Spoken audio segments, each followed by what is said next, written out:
In this episode, I'm joined by Sasha, a young actress and writer with Hungarian roots. Though her journey began there, life has taken her across borders and through many experiences, always guided by a single passion: stories. Her path brought her back onto the stage in Prague and onto the page at home, where she began writing her first books. Now she stands at the edge of a new beginning in England, ready to pursue her acting career further. You are invited to take a closer look into the unfolding story of her life. And now the dust settles.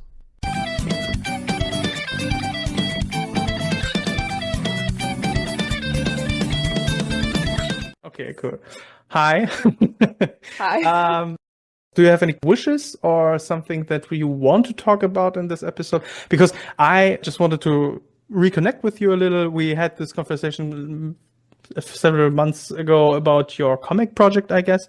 And I thought you're a cool person in general, so let's just invite you. And I thought maybe you have some projects you want to talk about, like, for example, Gordon. I used this opportunity to be in this podcast so that we may make a little bit of advertisement for his projects, for his theater and so on. I saw Maybe that you there, want to talk about where you were, where people can see you and so on. Yeah, because my second project, I just finished the first draft yesterday, but this isn't the one that I sent you the comic for. This is a different one, which I'm less scared of editing than the other one. The other one is a bit intimidating right now because I know it needs a lot of work. Mm-hmm. So maybe I would prefer to talk a bit more about the newer project that I just finished, but they're both good.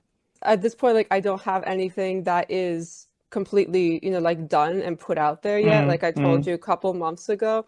Maybe by October, by the time this is being heard by people, Totally. If I'm lucky, I might be sending some things out, like maybe even like the comic one, at least. I might just decide, okay, I'm kind of like secure and set with what I'm going to be doing in the next couple years, so I'm just going to send this out to Viz for Viz Originals and see if they bite, because I'm going to be moving to the UK. Oh, then what you planned, you succeeded with it. You had some plans you told me about? For master's programs. I applied.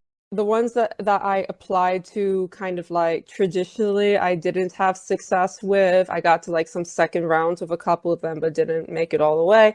And this one I got kind of scouted for at this mass sort of like audition showcase thing for MFAs, and decided to go with it. I'm going to be doing that.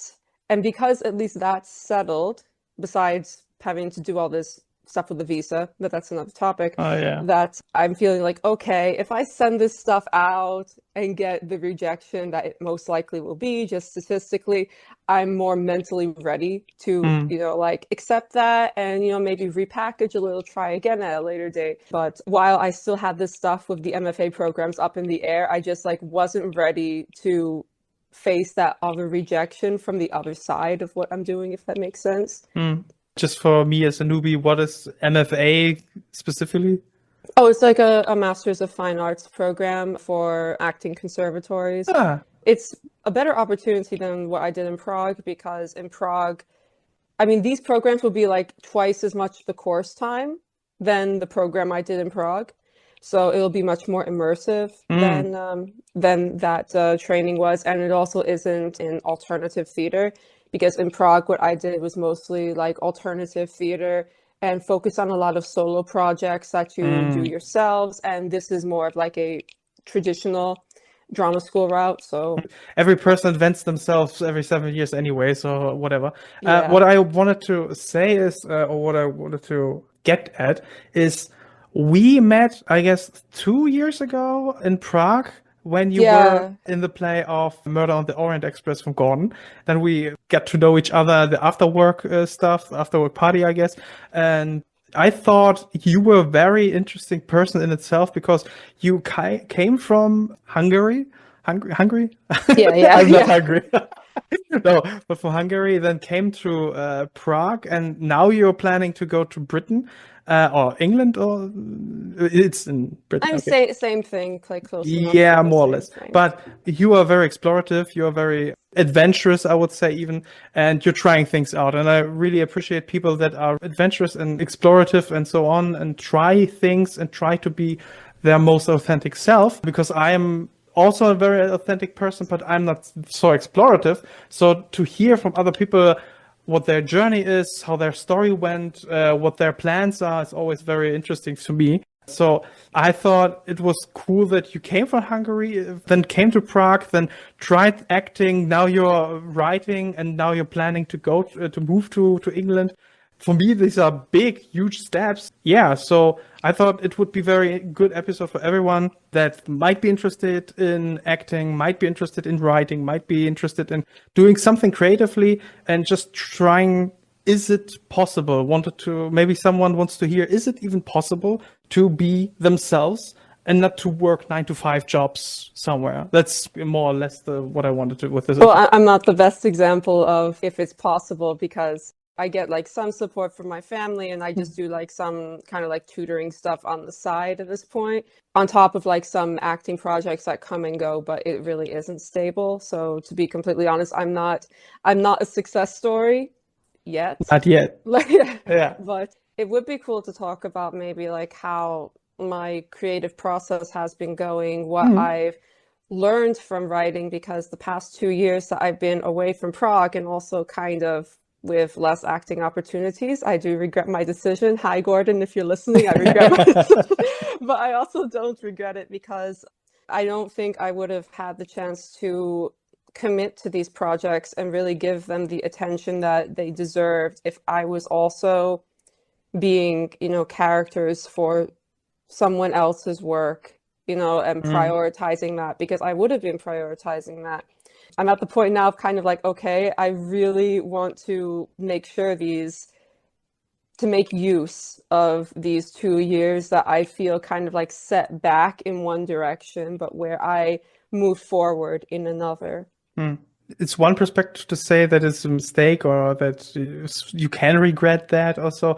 But I mean, in the end, it's always an experience. You experience something, you learn something from it, and you, like you said, you had opportunities to figure other stuff out about yourself or what you want to do. And I think, to the point that you made before, that you're not a success story, or because you're not stable in your life with financially and so on. I mean, that's just part of the process, I guess. And what I am trying to realize for myself, or to feel in my daily life, is that the process itself is a kind of success, because you are daring every day to do that, your passions, to express your authentic self, and in creative fields and so on. And a lot of people aren't even going that step. A lot of people aren't willing to risk anything, or don't have the luxury or the privilege or the possibilities even.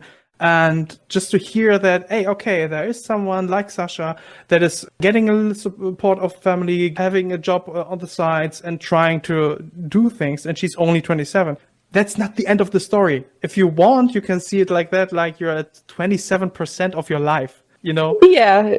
I mean, who knows how long we will live? Yeah, maybe even longer with the medical technology of the future and so on. So maybe we get 200% or years. And you're still trying. And I think I'm 35, and I can get also in this mindset of, oh, I'm 35, I should already have kids and family and stuff and yada, yada, yada. But in the end, it's just another perspective given by society from the past 60, 100 years or so, made by the industrial culture that we have only for 200 years by now.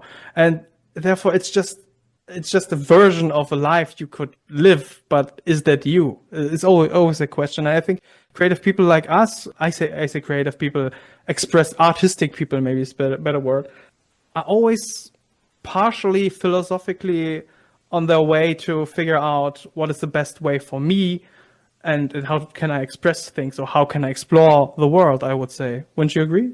Yeah, and I mean, I also like to, it's kind of like if I'm talking to others, I would be one of the first people to say, your timeline is your own. There's not, anything that you have to follow through with, and that we each go through life with our own individual, routes. But then when it comes to myself, it's a different type of perspective, that it's kind of like, oh no, but I should still be on that route anyway. But then I tell other people, oh no, it's fine, it's fine, it's fine. But if it's me, it's like, it really isn't fine. Yeah, But there's this critic you know, in oneself, but no one is as harsh to yourself as you are.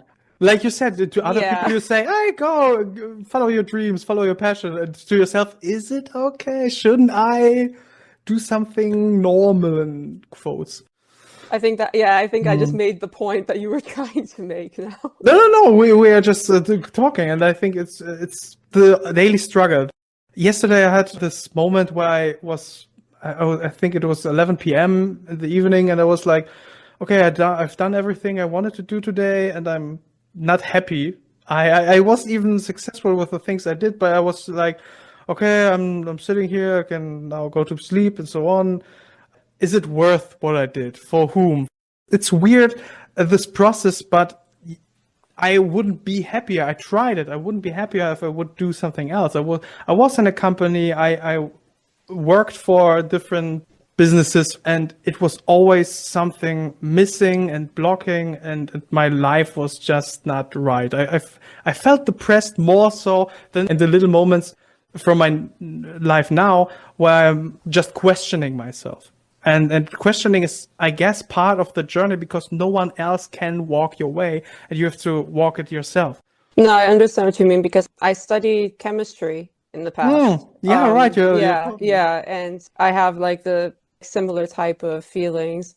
I prefer science like that as kind of like, oh, I can read about what, is new, but I don't really want to be researching and applying it to like a fantasy situation is more interesting than, like doing the real thing in the lab, which is like, I don't know, it's very isolating. And there's a lot of pressure too, being in the lab and working with the materials. There's a lot more pressure, I think, than being on stage or in front of the camera. Really?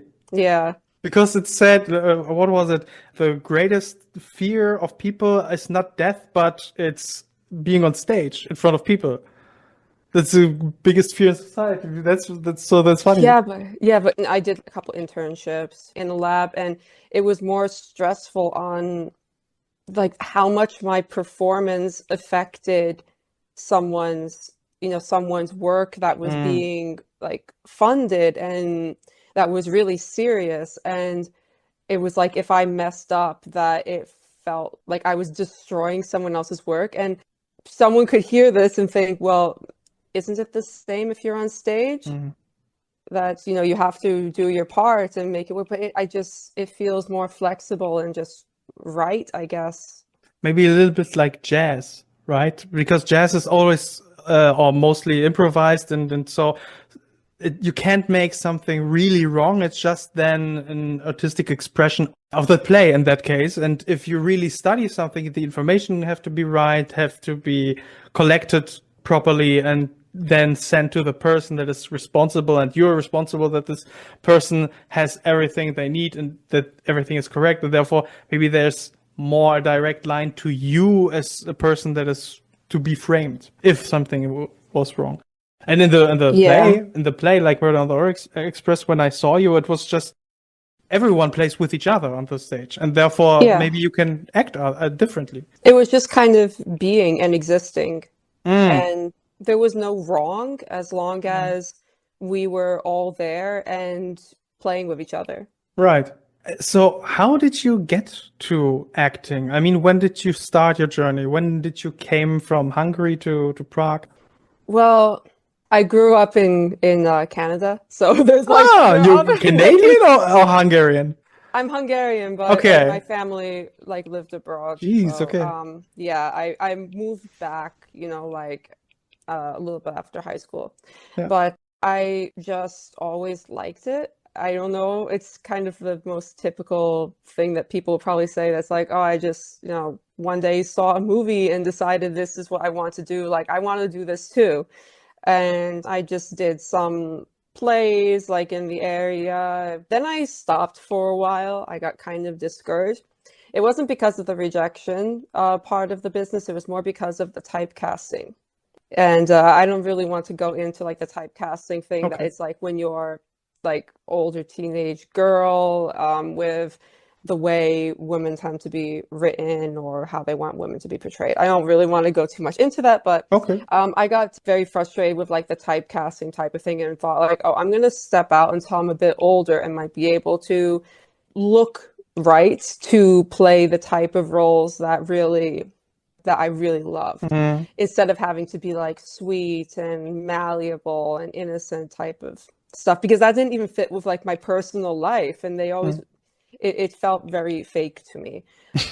But isn't that acting? Yeah, In some way. It was like the less fun fake. So anyway, I decided that like I would step out for a while. Then I did the chemistry thing and kind of thought, oh, this might be good because no one's going to care what I look like, if I'm attractive enough, not attractive enough, if my body is right, whatever. And then just, it wasn't for me. I considered linguistics too, but it just, I don't know. It seemed like if I started studying linguistics, that it would make me dislike learning languages, because I would be kind of like forced to do it instead of doing it for fun or for like exploration. And I ended up in Prague. Yeah, how? Just you where did you study your chemistry? That was in Poland. Okay, Canada, Poland. I know you were in Germany or Austria. I was in Austria, yeah. I was Okay. in Vienna. I did like an acting program for like a year there. After that, I didn't finish the program because it was in German. My German was better than it was now, and I really struggled with like the diction and everything. It was stressful for me, so I didn't want to act in English, to be honest. I kind of thought, oh, I want to not to be bound by English. And it kind of like I had to face the reality of I really should be bound by English. Anyway, I ended up doing the program in Prague because it was taught in English. It wasn't as expensive as the UK, where I am going now. And it was just like generally closer, so the move would be easier to do. And at that point of time, I thought I wanted to live in Prague. I visited Prague. I liked it a lot. I thought it was a great city. And I thought, oh, maybe, maybe I want to stay here. And then we see how that turned out. Well, you can always return to Prague. Yeah. I mean, Or I you say can't? I mean, I almost considered it a year ago, but it's gotten so much more expensive with the rents and everything. It seems more complicated than it was before, but that's the same with all over. Right now you're in Hungary. Yeah, Or in okay. Budapest, yeah. In Budapest, okay. And next year you're in Britain, okay. Yeah. Do you have already plans where you can live there? Because I think it's very expensive to live there, right? Yeah, because I'm going to the school, there's like, a student housing thing. It doesn't seem that bad. Best case scenario, I am able to get into the studio. Worst case scenario, I have a room with my own bathroom. That's really not bad at all. So yeah, I'll be starting off there for the first year, definitely. And then after that, I'll probably see about, finding something that's not in the student housing, maybe living with some classmates or something. You plan to be there for a year and then you see where it goes. Oh no, I'll be there definitely 2 years. Just Okay. 1 year I would be staying in the student accommodation, but the program is 2 years, and then after I graduate, I can get a visa to stay like another 2 years on this graduate visa. Hopefully by then, if everything seems to be going pretty smoothly, I could get this like skilled worker visa and be able to stay longer.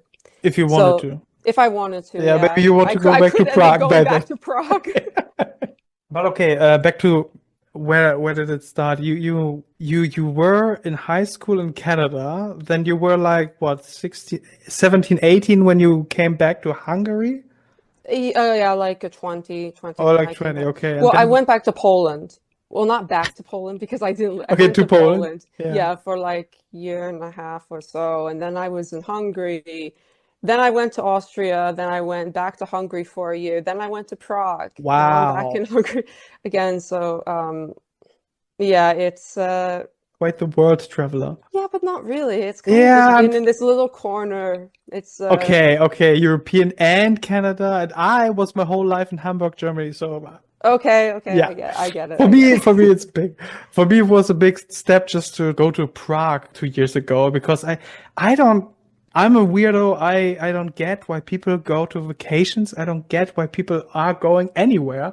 And like, I don't understand it either, to be honest, because it's just so much work. I mean, like right? Gordon's going to Venice and to London and all The over Orient the place. Express and so on.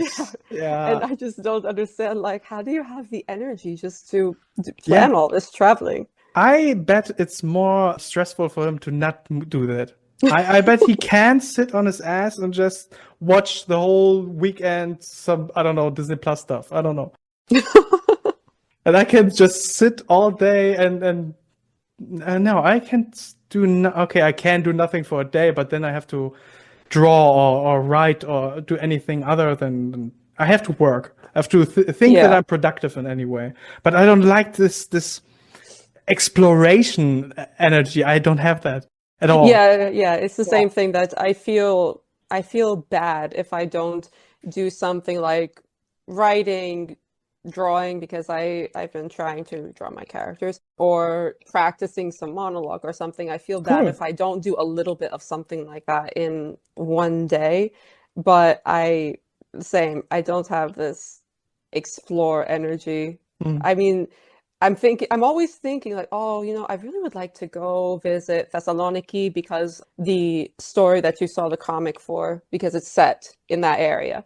And there's actually an arc where they are in Thessaloniki. So I'm thinking, I really want to go there. I want to take some pictures of this part of, like this promenade type of thing where I actually put the characters on. I want to take the pictures of the White Tower, which I incorporate into that arc. But then it's like, I have to book accommodation. I have to pay how much for accommodation? I have to fly there. You need someone that does all this planning for you, and then you just, okay, we can go. Yeah. Then it would be like, okay, let's go and sightsee. Yeah. So actually, you need someone like Gordon to just go with. I guess to just like force me to go and be like, hey, look, I got this all settled. Yeah. Just come with me to the plane. Yeah. I even booked the Uber to the airport. Everything. I packed even your bag. Everything is there that you need. It's like this one meme. I don't know if you know it, with like Samuel and Darshan, I think his name was, where there's like this one guy who's like, my name is Samuel and I packed the bags, and this other guy, my name is Darshan, and just smiles. Okay, no, I need to be Darshan. Okay, yeah, I think everyone needs a Darshan, or Samuel, was it? Yeah, Samuel was the bad guy. Yeah, with like pot and lid. Pot and lid. Oh, like everyone needs the lid pot and to the their lid, pot. right? Yeah, that's what I mean. Is this a expression in English to have everyone has a lid to its pot? It's a German expression, so I thought maybe it's normal everywhere. No, I don't think so. Okay. But I saw that you were making on Instagram sometimes these monologues where you were recording yourself. I don't know if it was in your studio or where, but I thought that looks professional. That looked cool. Where you just said lines and I don't know, like behind the scenes, some actress just doing crazy cool stuff. I did some monologues and put them on YouTube, kind of like as a portfolio to link to with those applications. And obviously, how self-critical I am, that I'm kind of like, why did I put this stuff on the internet? But I'll keep it up for now. Maybe I can redo them at another time. But it was, if anything, it was practice, because you have to know how to tape yourself now. Everything is self-tape, for better or worse. And so it was also a practice. I did it all at home. I recorded it with my phone, had some lighting that you can buy on Amazon and like a backdrop, and did it all there. Yeah, looked very professional. I thought that was cool because I think, like you said, for a portfolio, it's really useful or necessary even to get jobs. I guess when you wanted to go to England, they wanted to see something like that too. Yeah, and it's just it's an alternative to a show reel. I mean, I have that too from some like short film projects. it's something that you need. You can't go without it, but it's nice to have alternatives too if people are curious to see what else that kind of like what you would do if with material that like you chose, because when you're cast in a film you can't control like what you're cast in. You just go for the opportunities that are there, and you could either feel that these roles that you're cast in like show your strengths or like how you want to market yourself, or they don't. I mean, I really am not an expert, but I think it's a good idea to just do some things that you chose that kind of show the direction that you would ideally go in, and just be able to play around with those characters, but to also do the real, like the real show, real stuff. Yeah, because I mean, it's you want to avoid all these typecasting in your case, right? Yeah, I mean, or also as much as you can. Yeah, that is clever. It's a good decision to make. I wanted to ask if there's a young woman, young man, whatever, a person that is young and is thinking about starting with theater, with going on stage and so on, what would you tell them? How to start or what to have in mind? I mean, obviously, I would say to start with amateur work or even like student films, which is kind of even like it could seem complicated too, because even like people who have gone through training will audition for student films and stuff like that just to get, just to meet new people who are working in the business or trying to get into the business. But I guess the most important thing is to just not be afraid and to keep trying, even if you fail, because you're going to get a lot more rejections than you get yeses. You just have to keep trying. Every time you get the no, it's easier to accept the next no. And to not let that stop you. If you have acting classes in your area, it's always a good way to get more comfortable having this level of intimate communication with people. If there's on-camera classes in your region, again, it gets you more comfortable with working with the media. But I think the only answer is just get out there and do it. I think it's nice that you said they have to be brave, because it's from what I see or hear in the past years, young people are less brave than the generations before them, because everything is so convenient apparently, and you get everything by a push of a button, and everything is served to you. And every generation before had more struggles and more struggles to just get something, and they had to do something apparently, and this was in the development of society. And nowadays everyone has everything in the Western world, or so-called Western world, and the Western world. No, but Western civilization, whatever. But therefore, I think it's very good that you said you have to be brave if you want to try that. If you want to be an actress, if you want to be an actor, if you want to do something creative, I would add, when you want to be artistic in any way, you have to welcome the no. When someone, because there will be more no's than yeses, and only the yes will only be or be more worth when you had to work for it, I guess. I think that's a very not powerful. necessarily, but I wouldn't say necessarily that. Maybe some people feel that way, and I think that's a great advantage if you feel that way. But it's not necessarily like that. But also, you can get told no just because you don't look right. It's not necessarily because you're a bad performer. It literally could just be that you don't fit something in their vision of what the character is.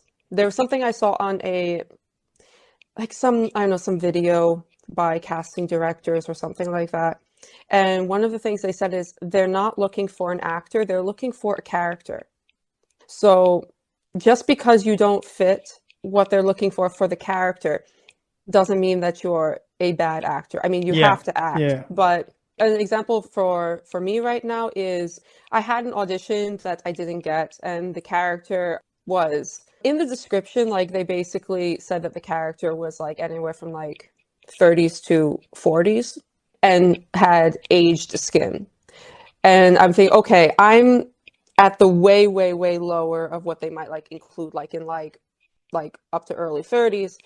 And what I thought when I was approaching this character is like, okay, they gave this to me. Okay, like, like I'm going to accept it. I'm going to go. But it did seem like a great role. But to be prepared for the idea of someone saying, oh, maybe they look too young, and it could be on the opposite end. Maybe they look too old. Like there was another role for that was like some university student. And so maybe I look too old for them. And you also have to accept that, whoever is viewing your material might think one thing or another when it comes to how you fit into what character they might be casting for.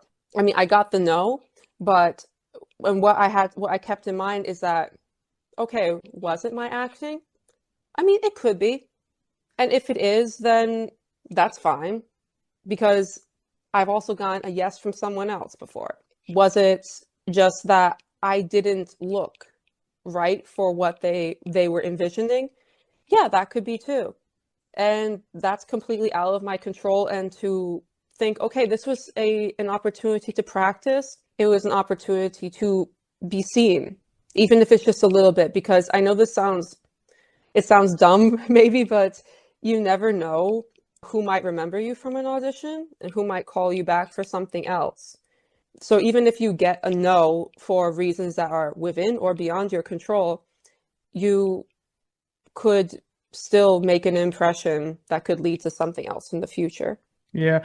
You said something else that is very important, that when you get the no's, when you are a young person trying to figure it out in any kind of art, it doesn't have to be your fault, or and the no doesn't have to be taken personally. And I think the important thing is that you said, or one of the important things that you said, is that you don't have to, you shouldn't even take it necessarily personal. You should take everything you can from this experience and not victimize yourself with it, but learn because of it and grow. And another thing that you said was, when you are curious, you go better through life, you go better through casting. If you are curious, you're not judgmental, and you're not judgmental. You just figure stuff out, you can learn from it, and you can take everything as an experience. And I think that's the best way to go, because you don't judge yourself, you don't judge those people, even though maybe they deserve to be judged for, I don't know, sexistic reasons or whatever. But what did you else say? Oh, your attitude towards the casting, just to see it as not the next opportunity, oh, I have to get the job, but to think that, hey, cool, I can just try and figure things out. So again, being curious helps you even in that case. I think Bryan Cranston or Willem Dafoe said that years and years and years they went to auditions for ads and for movies and shows and whatever, and didn't even see it at a point of their career as the next possible stage, but only an experience. And therefore it was far better to take in every no. Yeah, and I saw something that is the same thing with writing, that you might get a no, and it doesn't mean your writing is bad. It could mean that they just don't see what you put together as marketable. Yeah. Yeah. Another thing that is funny, there is a study of people that are in prison. And every time they send you can send a formula after a couple of years if you can get out by parole. And when the letter from the inmate, from the person in the prison, comes to the judge that can say, okay, you can get out earlier or not. If that letter comes in his office before he had lunch, the percentage that he says no is like 80% higher than after lunch. I've heard similar stuff with like casting and everything too, that it's crazy. It could also be the luck goes even beyond, like, do you fit the character? Do they like your interpretation? It literally could mean like, what's the mood of the people when you go into the room or when they see your tape? Totally. There's so much that's far beyond your control. Yeah. You can also have an audition that you feel went so good. You could feel that it went perfect, and it's still a no. That happened with one of the MFA programs that I got a call back for, and it was my favorite one, actually. I'm not going to say which one it was, but it was my favorite one. And we've had such a great vibe together when we were talking. We did some like exercises on my monologue. It was really such a rewarding experience just to audition. It felt like such a rewarding experience. They really challenged me and worked with me as an actor. It wasn't just the oh, do this again, but as if you're talking to someone you're mad at. It wasn't so bland like that. It really got you working at a different depth, a different perspective. But anyway, it went so great. And I thought, wow, it's gonna work out with this place because it Like, was so easy to talk to them because sometimes it's hard to talk to these people. They seem so put off, and it's not necessarily you, it could be for what any reason, but it was so easy to talk to them too, but it was still a no. And devastated. yeah, but you could also have other situations where I don't have like a immediately recent experience, but it happens that you could think, oh, this went horribly, oh, like, and then it's a yes. Yeah. So it's a very bipolar thing with how this works out. Totally. I recently just saw a clip. I think it was a casting director that met like in 2004 or 2000, 2009, 3. He met Heath Ledger back then. First time, or even before that, I don't know, maybe in the 90s, but Heath Ledger wasn't a big name, and Heath Ledger came into a casting for something. It was 10 Things I Hate About You, I think. Oh, That okay. movie. And he didn't know Heath Ledger, wasn't big at the time. And Heath Ledger came to the interview. There were many people before him, and he came late, and he came like a special guest. The casting director only wanted to be polite to a friend that it was an agent from Heath Ledger. That's what it was. And Heath Ledger came so later on, and they thought, okay, we have already the person that we want for the movie. And Heath Ledger came in. I read only like 2 or 3 lines for the part. And then the casting director said, okay, Heath, could you get out? Like, it really is very, very distant, very dismissive. And Heath was like, "Oh Jesus, no, I messed it up and whatever." And the casting director, when the door closed, the casting director said to another person in the room, "That's our man. I'm not a homosexual, but if I would be, I would be with that guy. We need him for this role." And not only because the type was right, but because everything Heath said in these little passage that you read was exactly what the casting director wanted. So, and then the casting director went out to Heath and said, "Okay, you can go."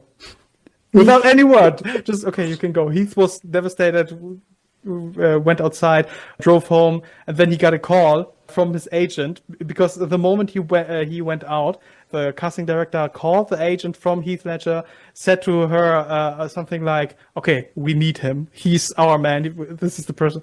And Heath Ledger went home, was devastated. Oh, this went bad. Got the call and was casted for the role, and then the career started. So even when you have a bad experience, it could be the life changer that you wanted, that you waited for. It's so silly. The stories that are out there. And yes, Yeah. for books as well, and for art in any kind. Yeah, it really is bizarre, and that's why you just have to do it and try the best you can not to take things personally, Totally. because most of the time it isn't anything personal. Yeah. Nowadays, you have sometimes different opportunities to even, or more opportunities to try things out, not only in acting and writing, in every media because of the internet. A lot of people that don't have a lot of opportunities or don't get cast a lot start something like a YouTube channel where they make little clips for themselves. So that's what I saw, that they have mini stories that are funny or more adventurous or whatever.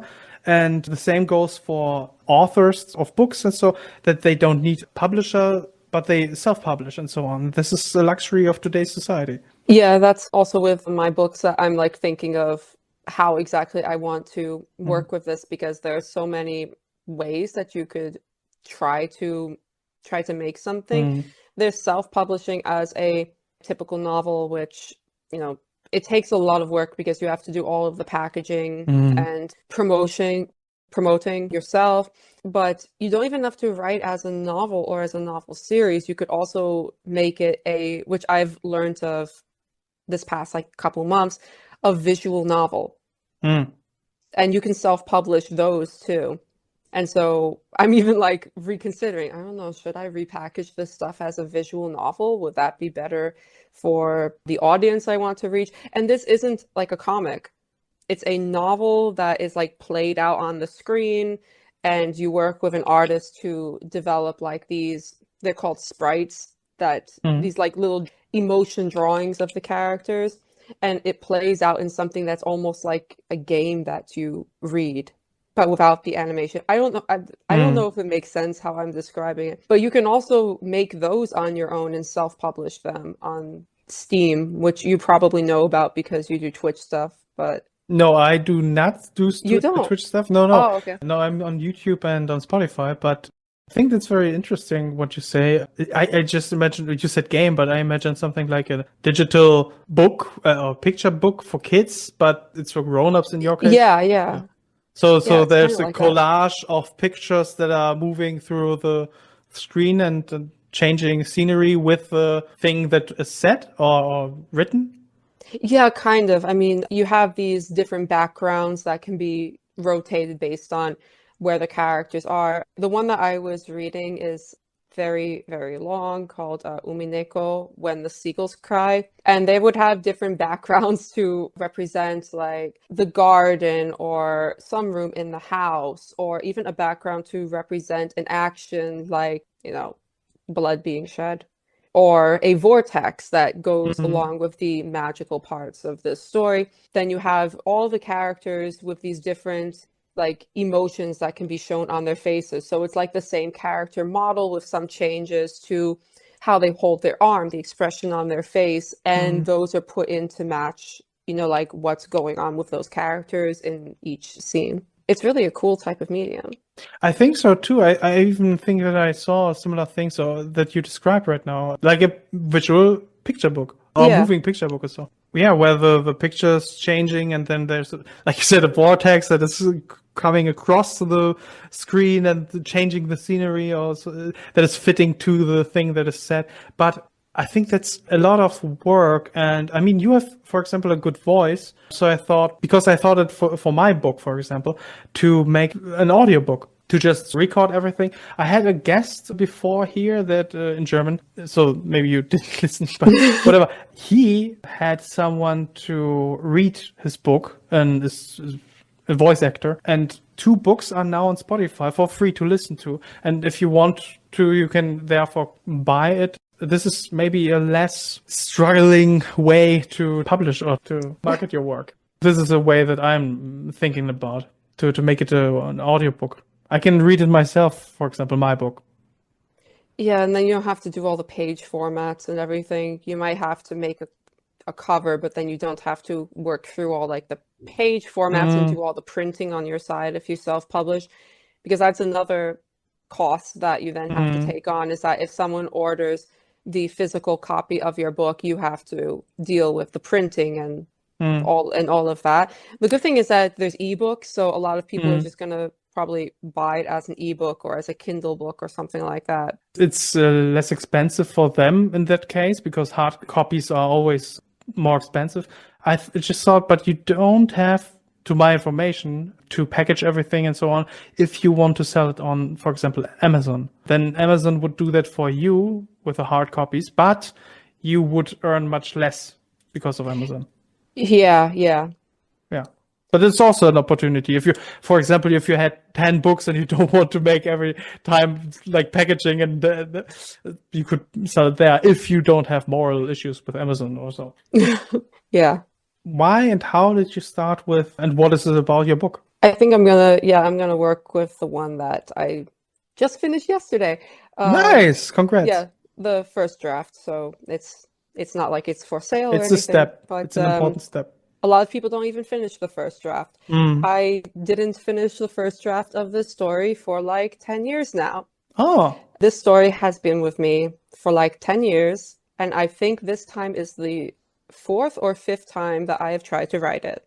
It finally worked, both because I think I knew what I wanted to do with them, but also because I learned a lot from writing that other one last year that was inspired by Dororo. So I have the experience from that to be able to bring into how to push myself to finish this one. And it's finished. The hardest part is like making a summary or a blurb or even thinking of how I describe it, because for better or worse, my stuff ends up very complicated. There's a lot of different twists that come along, especially with this one. The easiest way to put it is that there are a couple paranormal investigators who get thrown together, like they get partnered together. And while they go on some different journeys, you find out that there are some things very unusual about one of the investigators. And you also have to follow along with how much or how little these characters wish to, like how much they want to tell you, the reader, as well as tell themselves. They're always keeping things from each other. And they're keeping things from you, the reader. Interesting. Is it, what is the narrator? A narrator? Is it like a god-like person that sees from above? Or is it like as if we are just a camera or a person that is moving with them like a ghost? Yeah, it's Okay. like it's like the camera just moving with So them. you can, in this book, you reveal from time to time little details, and we can just figure out maybe the patterns or the what is behind those actions or the hints, but we don't know, like a god narrator, everything. Yeah, no, the narrator definitely doesn't know anything. You're just like following them through the story, and there are some different clues that get dropped. And I mean, eventually you find out, and then you find out that there's another twist, and another twist, and another twist. And I'm hoping that once the final twist is dropped, that it now makes sense why all these people were brought together. Oh, okay. Okay, so nothing is as obvious as things seem. I mean, that's the goal. I'm pretty confident that the one at the end will succeed to not be obvious, but the one that feels like the main twist, I think is, for me, it seems like it's going to be pretty obvious, but I haven't run it through any beta readers yet, so that's something that I'd be interested. That's kind of like, did you know that this was with this person? Was it obvious? Do you have people that you want to read? So far, I have a couple people who Great. I'm going to try to convince to read it. How many pages? I don't have pages, but right now I think the word count is at almost, like, it must be 166,000. Okay. This is my problem with the publishing thing, because when it comes to new authors, generally, from what I've heard, they don't like to take on anything that's longer than, well, like my genre would be considered like a fantasy, so they don't like anything longer than 100,000. And unfortunately, the way that my creative process works is that, like, I work kind of like in writing a series. Like, that's the way my mind thinks with the pacing and everything, which is why I've been thinking of that visual novel thing, because those tend to be really long. Like, mine is a baby compared to some of these visual novels. The good thing is that it wasn't almost at 200,000 like the other one was. A good thing is it's not worse. Yeah. But yeah, I do have a couple people I will try to get to look at it. Yeah, as I say that with so much confidence. Yeah, everything takes time, and by October maybe that's already online. And do you have a person that illustrates things, or you're trying to draw things? I was just doing it for fun. I definitely would want someone to help with like illustrating a cover or maybe two covers. It depends on how I end up working with this. Like, if I self-publish it, I'll probably break it up into two books. So that's something that I do have like in the back of my mind to look for in the future. My own drawings would be kind of just, I think, references of what these people look like, because my skills as an artist are not anything that I would want on the cover of my book. Okay. Yeah, and it's important what style of art it is and so on. So you need to really look who you want to involve in your project, who has which style. I think Gordon had someone that has for his Oz themed place. If you saw that, he had a new illustrator. yeah. Okay. It's so weird because I think of Adobe Illustrator then. Okay. In English, it's weird. It's Sartorin. Okay. But she had feminine style that maybe, I don't know if you want to have it in a more feminine style or more masculine style, the cover and the art and so on. I saw the thing for the Oz. Yeah, it was like a fairy tale type of thing. Yeah, for mine, it would probably be like a manga style because I do, not just because of my own background, but because I think that's where my best demographic is for people being interested in it. I would say kind of like a neutral, probably, like not so far into shoujo, but also it's not going to be shonen like Boku no Hero Academy or something like that. Yeah. So Dragon Ball art, yeah. Yeah, no, it's not going to be Dragon Ball or Boku no Hero Academy, no. Yeah, no. Okay, cool. But that is something that you can look forward, or everyone can look forward to, because I think that's a very interesting thing, how this thing develops and so on. Maybe you want me involved in it or something. I do have you as a possible person to bother about that. Perfectly said. Yeah, no, but I'm always interested in looking over stuff and just saying what I think is my domain.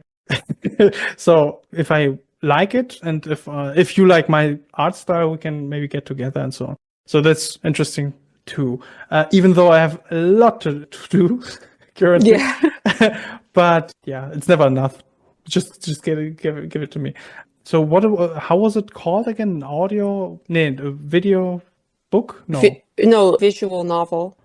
But it's always cool to see new media or different media, and because a comic book, for example, tells a story completely in a different pacing and gives a different vibe, or like a manga gives a different vibe than a book. Then again, differently than an audio adventure, like a audiobook or like a book itself or a TV show or so on. It's always the medium itself has an artistic influence on the story. Yeah, I know. I surprised myself with the other one, that when I had it first written in a novel form and was like transferring it into that scripted comic, it surprised me how I felt like the pacing changed. That there was just space that was used in the novel that was like, no, if I add this in this way, it's just going to slow things down with how I was imagining the panels. It was surprising because I hadn't expected that. Yeah, the pacing definitely changes with how, like, what medium it's written in. In the case of the visual novels, they tend to be very slow. That's maybe like a warning. They tend to be very slow, but it works with the medium. I can send you some things I saw years ago, 15 years ago. I saw this was a trailer for Assassin's Creed Brotherhood back then.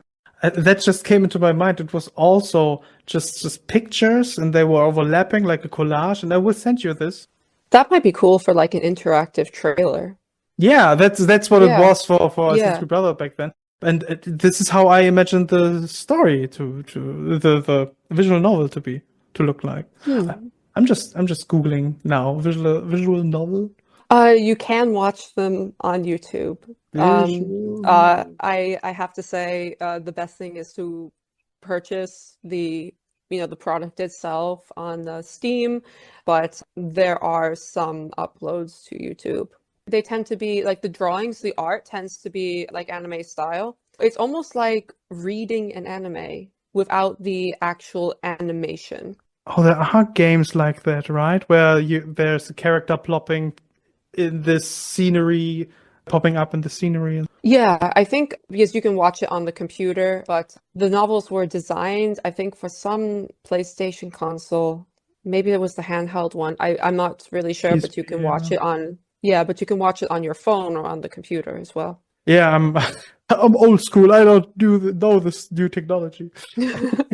No, this is a weird thing that I see all the time now that I know about it. But millennials and Gen Zs and everyone under millennials, actually, like Gen Alpha and so, they don't have the issue with doing stuff on their phone. I would love to post all my stuff on, like, I do it on Twitter and TikTok over my private computer, over my computer, and I have to post stuff for Instagram over my phone, and I hate it. It's so uncomfortable, and you can see things, and there's stuff hidden in other stuff. And if I would be younger, if I would be a Gen Z or Gen Alpha, I see that they don't like it the other way, to do it on the PC. I don't know how you are like. I mean, I would say I used to be more like I don't like the phone, but now like anything goes. I'm Mm. gonna give you a shocker that when I've drawn the like kind of like character sketches or whatever, I do it on my phone. I draw it on my phone. Okay, my phone isn't big, I guess. No, it's one of those phones like a Samsung that has the S Pen. So I use the S Pen and Okay. draw on my phone. Yeah, okay, you can do little I sketches. You can always do some yeah, doodles. but people also can do like really amazing things on their phone with They that too. can, but Yeah. they can do better things, I guess, on the PC or on this. There are these tablets that are professional tablets for artists, digital tables, I think. Yeah, and they Yeah. hook up to the computer or something. Or they are the computer, I think.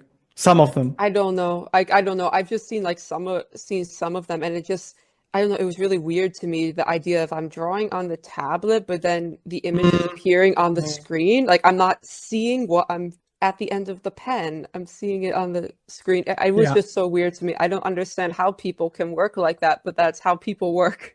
totally. No, I was skeptical as well, but after a couple of days, you don't even think about it anymore. You just do it. It's weird not to do it anymore. For me, I tried to draw on a screen once, on the professional screen where you can draw on it, and it was so weird. I was so distracted by, oh, my hand is over the picture. It's so weird. It does get Oh, annoying yeah. on the touch screen because sometimes I've noticed with the phone that the Mm. side of my hand touches something Hmm. and it like activates something. So Mm.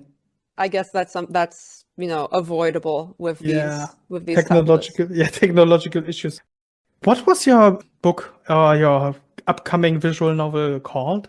Do you have a name? I don't know if it's going to be a visual novel. That's Okay, just you're possibly. possibility. But the two in work things, so the titles can be changed. I feel like I have to disclaim everything, but one Yeah, of no, them all right. could be called Feast of the Fallen Gods, and the other one Until the End of Forever. And That's the twist is in the title, I know if you catch on to it. yeah, I guess so. No, I like the second one more because it's I think with the twist that you said is upcoming in the end and why they are coming together, I thought the second title would be better.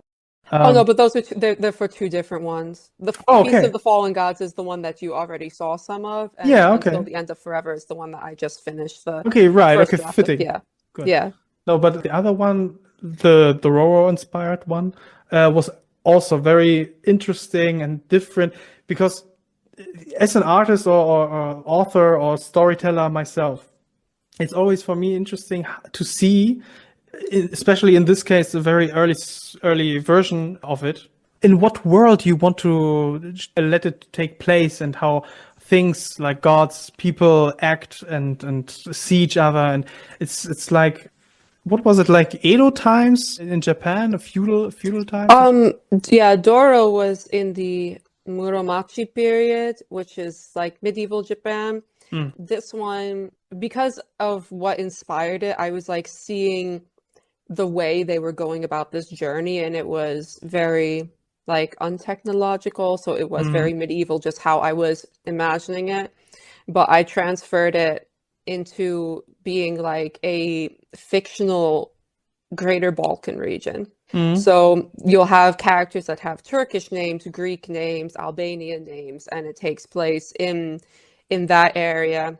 And I adopted some Turkic, Central Asian influence of the gods into that area, kind of in a way mirroring the Hungarian migration, because like the Turks also migrated, and the Turks and the Hungarians actually had similar pagan gods at one time. Like they have some shared parts of their mythology or similar parts of their mythology. So I kind of tried to tie that into it when I don't think it's making any sense. No, But it's making yeah, sense.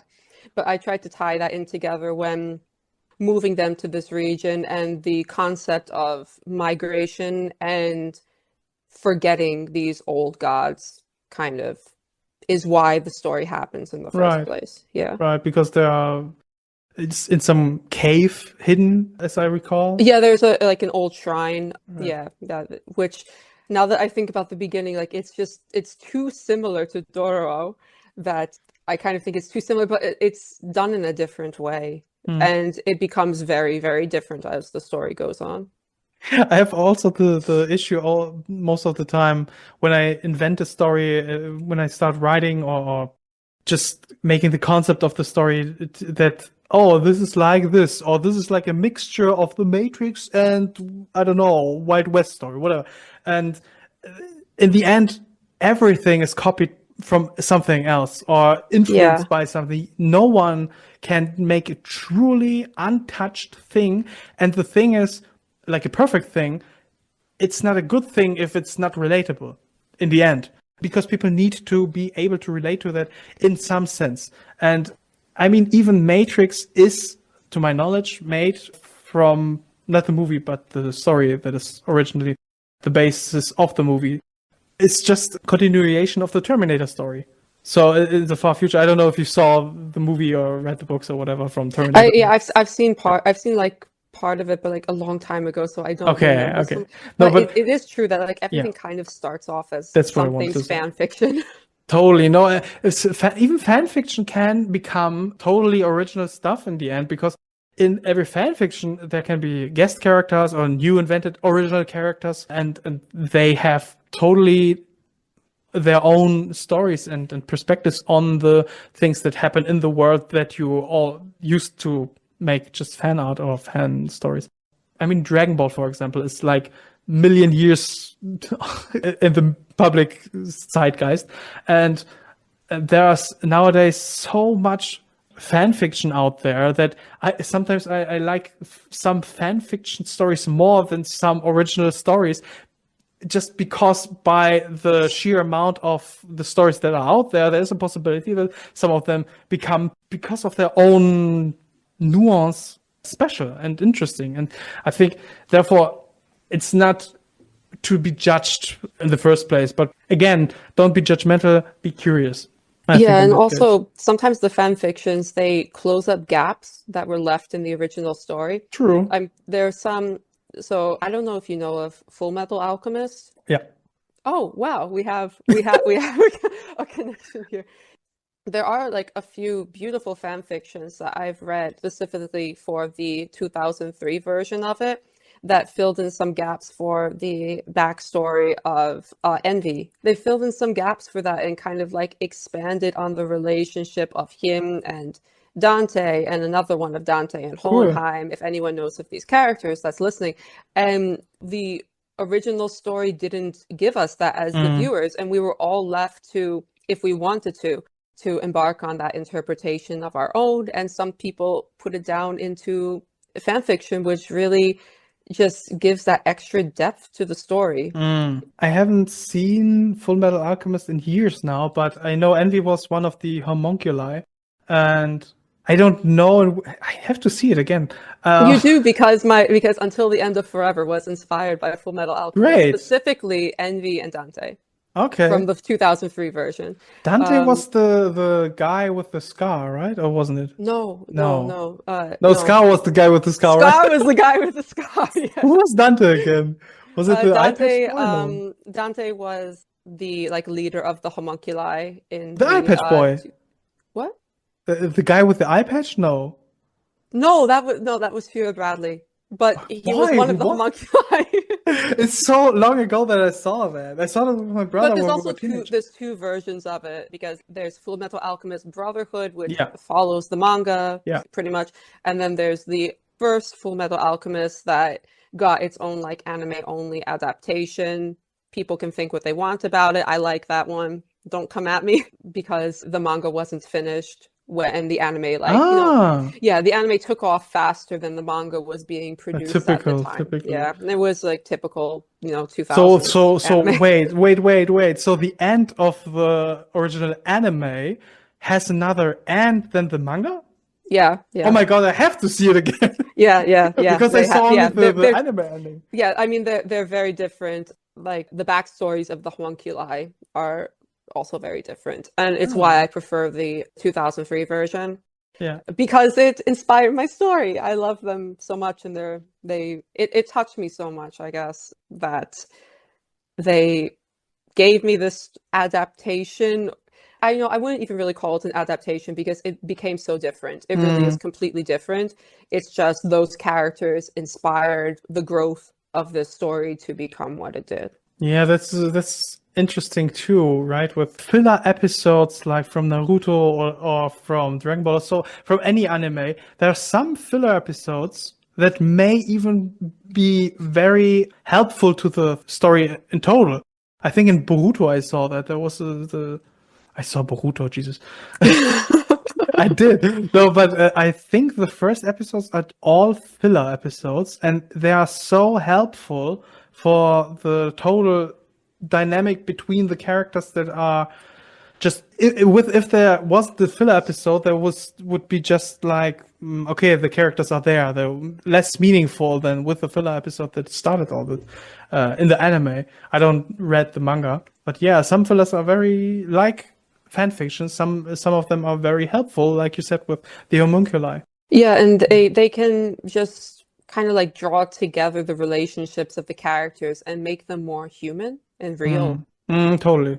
Give more dimension. So you're doing so many different things, like writing, maybe a visual novel, you are acting, you did chemistry. So where would you see yourself in 5 to 10 years? Still not knowing where I want to live, most likely. Yeah, or you can express it differently. Still interested in exploring myself in this world. That's the more optimistic way of looking at it. Yeah. No, but realistically, I think I would have a place that I've decided it's good to stay here. Maybe I would get adventurous enough to make those travels for myself. I mean, in an ideal situation, like I'd have representation as an actor that's, pretty reliable. I would have to be finding my own work as well because you can't rely just on agents with this. But Agents. yeah. I understood Asians. Oh, no. I thought like, huh?